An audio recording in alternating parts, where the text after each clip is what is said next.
आज है दोस्तों 23 सितंबर। और दोस्तों 23 सितंबर के आज की इस वीडियो का पहला प्रश्न है, राष्ट्रीय खेल दिवस किसके जन्मदिन पर मनाया जाता है। दोस्तों इस प्रश्न का आंसर है मेजर ध्यानचंद। दोस्तों मेजर ध्यानचंद के जन्मदिन पर राष्ट्रीय खेल दिवस मनाया जाता है, इसलिए इस प्रश्न का आंसर है मेजर ध्यानचंद। दोस्तों राष्ट्रीय खेल दिवस हर साल 29 अगस्त को मनाया जाता है। पहली बार राष्ट्रीय खेल दिवस यह 2012 में मनाया गया था। दोस्तों हॉकी का जादूगर एक उपनाम है जो मेजर ध्यानचंद को दिया गया था, यह भी आप लोग याद रखिएगा क्योंकि दोस्तों यह भी अक्सर परीक्षा में पूछा जाता है। अगला प्रश्न है दोस्तों, किस संविधान संशोधन के तहत अनुच्छेद 21 से जोड़ा गया। दोस्तों इस प्रश्न का आंसर है 86वां संविधान संशोधन द्वारा 2002 में। दोस्तों अनुच्छेद 21 से यह 86वें संविधान संशोधन द्वारा 2002 में जोड़ा गया था, इसलिए इस प्रश्न का आंसर है 86वां संविधान संशोधन। दोस्तों अनुच्छेद 21A को वर्ष 2002 में 86वें संविधान संशोधन के माध्यम से जोड़ा गया था। इसमें प्रावधान है कि राज्य 6 से 14 वर्ष के आयु के सभी बच्चों को मुफ्त और अनिवार्य शिक्षा प्रदान करेगा। अगला प्रश्न है दोस्तों, दुर्गा पूजा उत्सव किस राज्य में मनाया जाता है। दोस्तों इस प्रश्न का आंसर है पश्चिम बंगाल में। दोस्तों दुर्गा पूजा उत्सव यह पश्चिम बंगाल में मनाया जाता है, इसलिए इस प्रश्न का आंसर है पश्चिम बंगाल। दोस्तों दुर्गा पूजा यह सितंबर या अक्टूबर में मनाया जाने वाला एक वार्षिक त्यौहार है जो पश्चिम बंगाल के कोलकाता में सबसे ज़्यादा मनाया जाता है। अगला प्रश्न है दोस्तों, भारतीय मानवाधिकार आयोग NHRC की स्थापना कब हुई। दोस्तों इस प्रश्न का आंसर है 12 अक्टूबर 1993 ईस्वी में। दोस्तों भारतीय मानवाधिकार आयोग की स्थापना यह 12 अक्टूबर 1993 ईस्वी में हुई थी, इसलिए इस प्रश्न का आंसर है 12 अक्टूबर 1993 ईस्वी। दोस्तों NHRC की फुल फॉर्म है नेशनल ह्यूमन राइट्स कमीशन। दोस्तों भारतीय मानवाधिकार आयोग का मुख्यालय यह नई दिल्ली में स्थित है। इसकी स्थापना मानवाधिकार संरक्षण अधिनियम 1993 के अंतर्गत की गई थी। अगला प्रश्न है दोस्तों, रुक्मिणी देवी अरुंडेल का संबंध किससे है। दोस्तों इस प्रश्न का आंसर है भरतनाट्यम से। दोस्तों रुक्मिणी देवी अरुंडेल को 1956 में पद्म भूषण से सम्मानित किया गया था। दोस्तों मुझे एक वीडियो बनाने में काफ़ी मेहनत लगती है, इसलिए दोस्तों मैं आप लोगों से रिक्वेस्ट करूँगा कि आप लोग इस वीडियो को लाइक और शेयर जरूर कर दीजिएगा। अगला प्रश्न है दोस्तों, हिमालय की सबसे बाहरी श्रृंखला कौन सी है। दोस्तों इस प्रश्न का आंसर है शिवालिक हिमालय। दोस्तों शिवालिक हिमालय हिमालय की सबसे बाहरी श्रृंखला है, इसलिए इस प्रश्न का आंसर है शिवालिक हिमालय। दोस्तों शिवालिक हिमालय हिमालय की सबसे बाहरी एवं दक्षिणी श्रृंखला है जो कि सबसे नवीन पर्वत श्रेणी भी है। दोस्तों हिमालय की 3 श्रृंखलाएं हिमाद्री, हिमाचल और शिवालिक। अगला प्रश्न है दोस्तों, मनसबदारी की शुरुआत किसने की। दोस्तों इस प्रश्न का आंसर है अकबर ने। दोस्तों अकबर द्वारा मनसबदारी की शुरुआत की गई थी, इसलिए इस प्रश्न का आंसर है अकबर।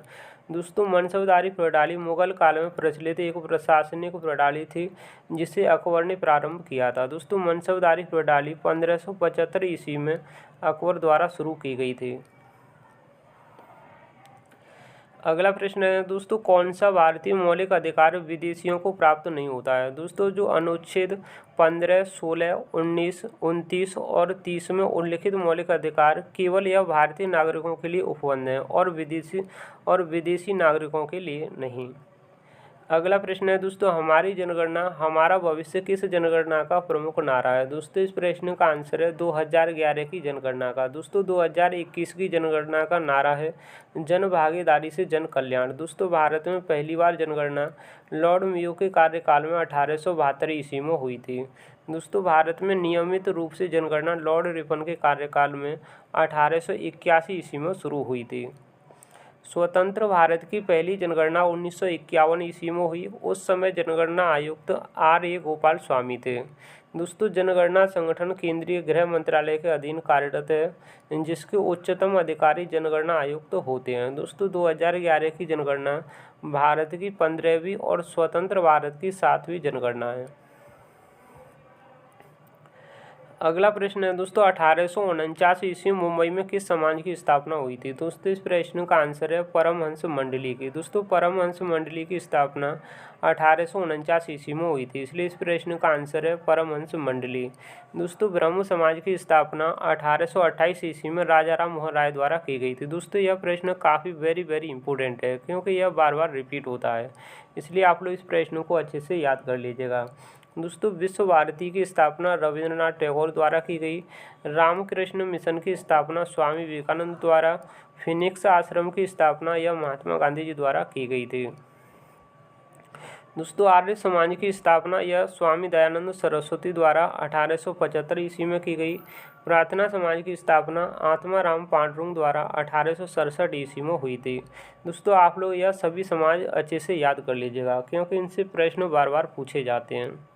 अगला प्रश्न है दोस्तों, वर्तमान समय में कर्नाटक के मुख्यमंत्री कौन है? दोस्तों इस प्रश्न का आंसर है सिद्धारमैया। दोस्तों सिद्धारमैया यह वर्तमान समय में कर्नाटक के मुख्यमंत्री हैं, इसलिए इस प्रश्न का आंसर है सिद्धारमैया। अगला प्रश्न है दोस्तों, भरतनाट्यम किस राज्य से संबंधित है? दोस्तों इस प्रश्न का आंसर है तमिलनाडु राज्य से। दोस्तों भरतनाट्यम यह तमिलनाडु राज्य का एक शास्त्रीय लोक नृत्य है, इसलिए इस प्रश्न का आंसर है तमिलनाडु राज्य। दोस्तों तमिलनाडु राज्य के कुछ महत्वपूर्ण लोक नृत्य हैं भरतनाट्यम, कुमी, कोलाटम, कवाड़ी अट्टम आदि।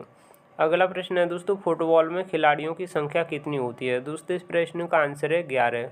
दोस्तों क्रिकेट, फुटबॉल और हॉकी में इन तीनों ही खेलों में जो खिलाड़ी हैं इनमें सभी 11-11 खिलाड़ी होते हैं। अगला प्रश्न है दोस्तों, भारत ने कितनी बार T20 विश्व कप का आयोजन किया है? दोस्तों इस प्रश्न का आंसर है केवल एक बार 2016 में। दोस्तों भारत ने T20 विश्व कप का आयोजन सिर्फ एक बार किया है, वो भी 2016 में। दोस्तों भारत ने T20 विश्व कप पहली बार 2007 में और दूसरी बार 2024 में कुल 2 बार T20 विश्व कप जीता है। दोस्तों पहली बार T20 विश्व कप यह 2007 में दक्षिण अफ्रीका में हुआ था। अगला प्रश्न है दोस्तों, पदोन्नति का अधिकार संविधान के किस अनुच्छेद में है? दोस्तों इस प्रश्न का आंसर है अनुच्छेद 16 में। दोस्तों पदोन्नति का अधिकार यह संविधान के अनुच्छेद 16 में दिया गया है, इसलिए इस प्रश्न का आंसर है अनुच्छेद 16। दोस्तों भारतीय संविधान के अनुच्छेद 16 में सार्वजनिक पदों पर अवसर की समानता से संबंधित प्रावधान दिए गए हैं। अगला प्रश्न है दोस्तों, पाल वंश के संस्थापक कौन थे? दोस्तों इस प्रश्न का आंसर है गोपाल। अगला प्रश्न है दोस्तों, राष्ट्रीय सर्वे के अनुसार भारत की साक्षरता दर कितनी है? दोस्तों इस प्रश्न का आंसर है 74.04%। दोस्तों देश में साक्षरता दर 74.04% है, जिसमें पुरुषों के लिए 82.14% और महिलाओं के लिए 65.46% है। अगला प्रश्न है दोस्तों, राष्ट्रीय स्मारकों का संरक्षण संविधान के किस अनुच्छेद में दिया गया है? दोस्तों इस प्रश्न का आंसर है अनुच्छेद 49 में।